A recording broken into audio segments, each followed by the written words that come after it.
Немам ниту докази, ниту информации дека тогашната власт вршела притисок врз судот или обвинителството за случајот Монструм. Нема никаква вмешаност на Трајко Велјановски во случајот. Ниту некој од ВМРО ДПМН е разговарал телефонски со обвинетите за петкратното убиство кај Смилковското езеро.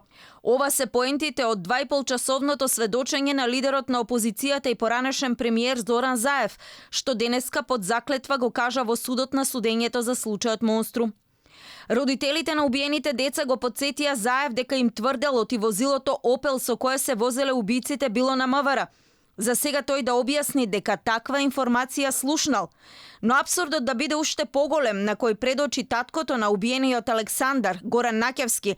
Во самата пресуда која ја имал Заев била белешка од Интерпол во која пишувало дека возилото е на жителот Качаник.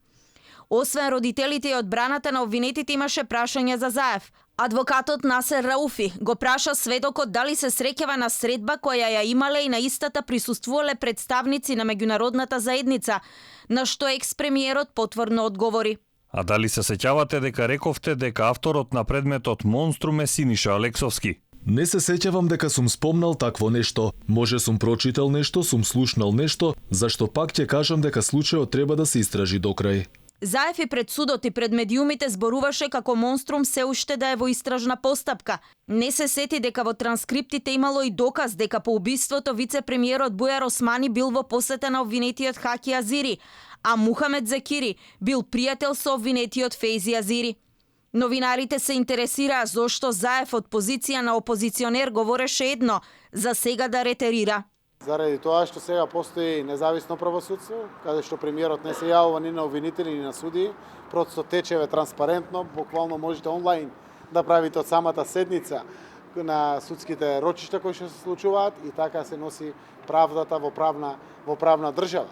Мислам дека господинот Заев го бива за политика и мислам дека сите одговори му беа политички, а не конкретни, така што мислам дека нема ништо ново кое што би придонело за поинакви докази, поинакво расветлување на случајот. Заев од 2015 година како лидер на опозицијата тврдеше дека има прислушувани разговори со кои ќе се открие вистината за Монструм. За денеска во својство на сведок да каже дека не добил целосна слика за петкратното убиство, што се случи на Велики четврток 2012 година.